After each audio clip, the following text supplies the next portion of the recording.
अस्सलाम वालेकुम नाज़रीन, मैं हूं किरण खान, प्रोग्राम आज किरण खान के साथ। और आज मेरे साथ मौजूद है सीनियर रहनुमा पीटीआई सईदा तरन्नुम उस्मान, और आज इनसे जानेंगे कि मुल्क की बढ़ती महंगाई के हवाले से ये क्या कहना चाहती हैं। अस्सलाम वालेकुम। जी अस्सलाम वालेकुम।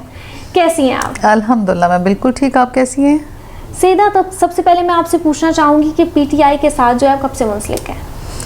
देखें जी, पीटीआई के साथ मेरा ताल्लुक़ इतना पुराना है कि जो मेरा पहला वोट है, जो कि 17 साल की उम्र में कास्ट होता है, वो पीटीआई को ही गया है। और सिंस 2008 मैं इनके साथ एसोसिएटेड हूँ। मैंने 2013 के इलेक्शन में इनकी कैंपेन में और इनका जितना वॉलंटियरली मैं इनके साथ काम कर सकती थी मैंने किया है। लेकिन अब मेरी जो एक पर्सनल ख्वाहिश है वो ये है कि अब मैं अपनी अपीयरेंस शो करूं और ह्यूमैनिटी के लिए, क्योंकि हमारे खान साहब बिल्कुल एक जायज़ हम कौम के हुकूक़ के लिए और आवाम के लिए जो जंग लड़ रहे हैं उसमें मैं उनका साथ देना चाहती हूँ। क्या प्लान्स हैं आपके? प्लान्स तो यही हैं कि जी सबसे पहले महंगाई, जो हमारी आवाम इस महंगाई के बोझ तले पिस गई है, दब गई है, उस अगर कोई मुझे अल्लाह पाक ने मौका दे दिया इसमें आने के लिए तो वो उसके लाहे अमल होते हैं। ऑब्वियसली उसके अकॉर्डिंगली चलना पड़ता है, जिसके लिए आपको सबसे पहले अपने मुल्क के साथ, अपने अवाम के साथ सिंसियर होना होता है, जैसे कि हमारे खान साहब हैं। और ऑब्वियसली वो जिस तरह से भी मुझे मौका मिलेगा उसके अकॉर्डिंगली मैं इसको करूँगी। अच्छा, ये डोर टू डोर कैंपेन्स में आप गई, डोर टू डोर? जी बिल्कुल। तो कैसा आपका वहाँ एक्सपीरियंस रहा और लोगों का कैसा आपको रिस्पांस रहा, इस हवाले से बताइएगा। देखें, हमारी जमात तो ऑलरेडी अल्हम्दुलिल्लाह खान साहब की जो पीटीआई है वो हर दिल अजीज़ जमात है, जैसा कि सबको पता है। और इस वक्त जो उनको फ़ैन फॉलोइंग, और खान साहब तो एक्चुअली सिर्फ एक लीडर नहीं है, वो तो एक ब्रांड है, आपको पता ही है।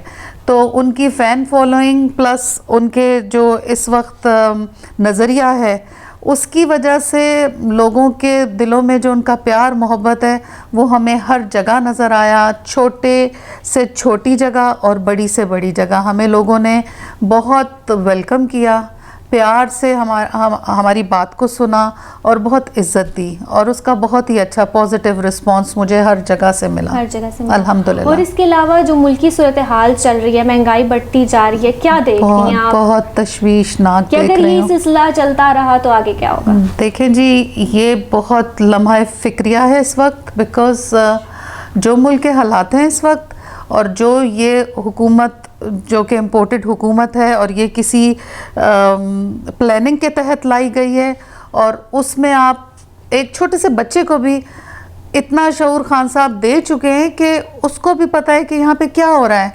एंड ऑफ द डे हमारे न्यूक्लियर असासों पे बात आने वाली है, बिकॉज़ जो हालात इन्होंने पैदा कर दिए हैं, गरीब आदमी रोटी के लिए भाग रहा है, मरीज़ हॉस्पिटल्स में ख्वार हो रहे हैं, और मतलब what not, everything is messed up right now. अच्छा सईदा तरन्नुम, मैं आपसे पूछना चाहूँगी कि इमरान खान साहब को इलेक्शन कमीशन ने जो है वारंट जारी करके तलब कर लिया, इस हवाले से क्या कहती हैं आप? देखें जी, इस हवाले से मेरा मौक़िफ़ तो ये है कि खान साहब जिस नेचर के हैं वो अपने आप को डिफेंड भी करेंगे और पेश भी होंगे, और जो भी उनके ऊपर एलिगेशंस हैं वो उसको क्लियर भी करेंगे। जी बिल्कुल। और बल्दियाती इलेक्शंस के हवाले से क्या कहना चाहेंगी, जो बार बार डिले किए जा रहे हैं?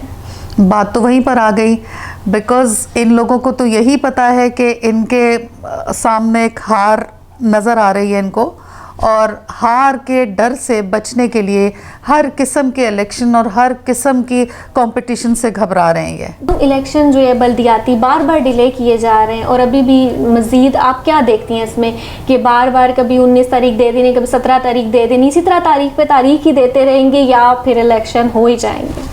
इसके बारे में मैं आपको यही बताना चाहूँगी कि इन लोगों को अपनी, हमारी मौजूदा हुकूमत को हर जगह अपनी हार नज़र आ रही है, और उस हार से बचने के लिए ये इसको डिले टिल जब तक कि इलेक्शन की डेट नहीं आ सकती कर सकते हैं, लेकिन ये तो कभी नहीं हो सकता कि इलेक्शन हो ही ना। सूनर और लेटर इलेक्शन होने हैं, लेकिन जो कि इस वक्त मुल्की हालात हैं जिसके लिए खान साहब सड़कों पे और हम लोग सड़कों पे निकले हैं, उसके तहत तो मेरे हिसाब में election as soon as possible हो जाने चाहिए। बिकॉज हमारा मुल्क इस वक्त बिल्कुल तबाही के दहाने पे खड़ा हुआ है। मुल्क तबाही के दहाने पर है। जी हाँ। और हमारा जो पाकिस्तान मुल्क है ये जी। जो है ग्रे लिस्ट है। बिल्कुल ग्रे लिस्ट है, क्या देखती हैं आप? क्या ये जो है ग्रे लिस्ट से कभी हट पाएगा? क्या फ्यूचर देखती हैं आप पाकिस्तान का? फ्यूचर तो मैं ये देखती हूँ कि अगर खान साहब को अल्लाह पाक दोबारा मौका दे दें तो जैसे पहले उन्होंने अपनी जो भी लाहे अमल तैयार किए थे उसके तहत हम इकोनॉमिकली, हमारी इंडस्ट्री, हमारी ज़राअत सब कुछ ऊपर की तरफ आ रही थी। लेकिन वही चीज़ें, मैं अब नाम नहीं लेना चाहती, सबको हर चीज़ का पता है, जिन पावर्स ने इनको यहाँ लाकर बिठा दिया है, वही सारी चीज़ें बिल्कुल अपोजिट हो गई और ये करवाई गई। किसी पूरे सोचे समझे मंसूबे के तहत ये रिजीम चेंज हुई है और उसके नतीजे में ये सब कुछ हुआ है, क्योंकि पाकिस्तान जिस तेज़ी से ऊपर की तरफ आ रहा था वो इन लोगों से बर्दाश्त नहीं हो रहा था। और ये एक सच्चा लीडर ही कर सकता है, पॉलिटिशियन का ये काम नहीं है कि वो आपको तरक्की की राह तक लेकर चला जाए। आपने जब अपना सियासी सफ़र शुरू किया तो और भी जमातें थीं, नून लीग, पाकिस्तान पीपल पार्टी, तो आपने पीटीआई को क्यों ही चुना? इसकी क्या वजह थी? पहली बात तो ये कि जो इमरान खान साहब हैं, लीडर या पॉलिटिक्स तो उन्होंने काफ़ी देर से ज्वाइन की। वो एक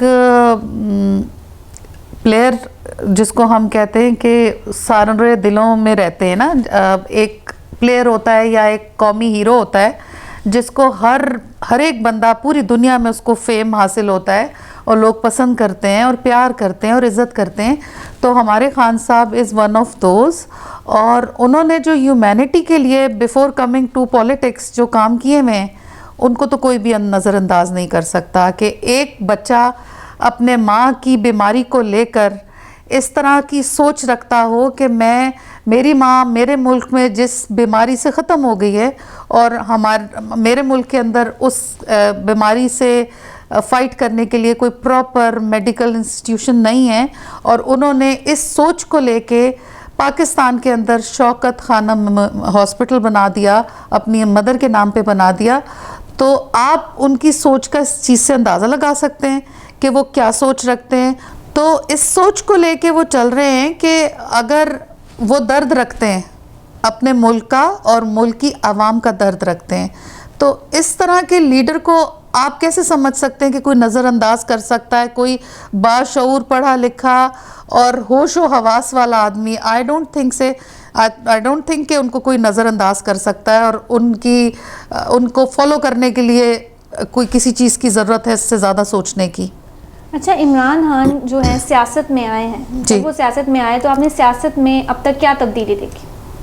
सियासत में मैंने जो सबसे बेसिक और सबसे इस वक्त जो तब्दीली देखी है, और मैंने नहीं देखी पूरी दुनिया ने देखी है, कि जो उन्होंने अवेयरनेस एक यूथ से लेके बहुत बूढ़ों को तो मैं नहीं कहूँगी, बिकॉज आपको पता है कि 60 के बाद सोचने समझने की भी सलाहियत ख़त्म हो गई होती है, लेकिन उससे नीचे जो जितनी भी हमारी यूथ है, जो यंगस्टर्स हैं, जो बच्चे हैं, इवन छोटे छोटे बच्चे जिनको अभी ठीक से बोलना भी नहीं आता, वो खान का नारा लगा रहे होते हैं। ये शऊर, ये अवेयरनेस, ये सारी चीज़ें हमें खान ने, और एक एक चीज़ उन्होंने, जैसे कोई टीचर अपने बच्चे को समझाता है ना, उन्होंने उस तरह डिटेल के साथ समझा दी कि पूरी कौम, बच्चा, जवान, बूढ़े भी कुछ तो समझ गए हैं, कुछ नहीं समझते, कि वो उनके पीछे एक उनकी कॉल पे सड़कों पे आके खड़े हो जाते हैं।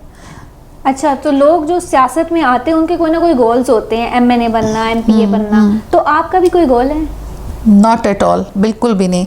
मेरा सियासत में आने का मकसद ही मेरे खान का विज़न है, जो उनका एक नज़रिया था, मेरा भी वही नज़रिया है कि मैंने प्योरली ह्यूमैनिटी के लिए काम करना है।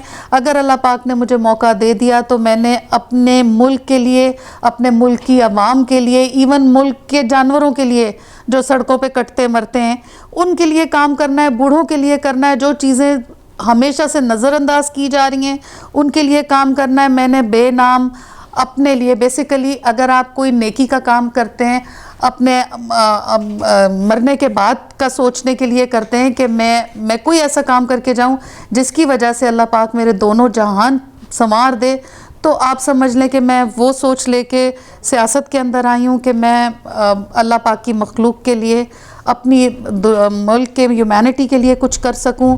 और अल्लाह पाक ने अगर मुझे मौका दिया तो इंशाल्लाह ज़रूर करूंगी। मुझे किसी कुर्सी से, किसी ओहदे से, किसी चीज़ से कोई लालच नहीं और अल्हम्दुलिल्लाह मुझे ज़रूरत भी नहीं है।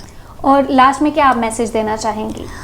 मैसेज मैं यही देना चाहूँगी कि अपनी यूथ को स्पेशली, और ये मैसेज तो मेरा ख्याल है सबके लिए ही है, जो इस दुनिया में लोग आते हैं उनके लिए, कि अल्लाह पाक ने आपको अगर इस दुनिया में भेजा है तो सिर्फ इसलिए नहीं भेजा कि आप आए हैं, खा रहे हैं, पी रहे हैं, अपनी फैमिलीज़ को केटर कर रहे हैं, एक रेस है जिसमें दौड़ रहे हैं कि हमारे पास ये नहीं है और उसके पास वो है, हमें ये हासिल करना है। अच्छे तरीके से, बुरे तरीके से, जायज़ नाजायज़ तरीक़ों से उस रेस के अंदर दौड़ना है, विदाउट रियलाइजिंग कि ये सब कुछ आर्जी है, ये एक दिन सब कुछ ख़त्म हो जाएगा, सिर्फ रहेगा अल्लाह का नाम, और वो रहेगा जहान जहाँ आप सब ने जाना है।